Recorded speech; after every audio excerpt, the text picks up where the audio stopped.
लो वो भराओ सियाल भी आ गया ते माखी भी आ गई है। उड़ जा कर माड़िए। एक छली भराओ ढूंढी है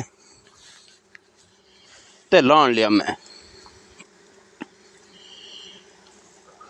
तुहानू कितनी बारी आख्या है वह माखियो जद खरीददी हो ना, माखियो दे विच हथ नहीं मारी दा भी, माखियो हो जाती है खराब।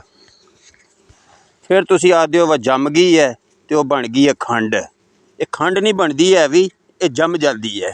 तुहानू बार बार आखीदा है। मैं माखियो लाना पिया, चेक कर लो जनाब किड्डी छली है माशाअल्लाह, तो सही पक्की तो बंद छली हुई है। चेक कर सकते हो, कमेंट भी दे सकते हो जनाब।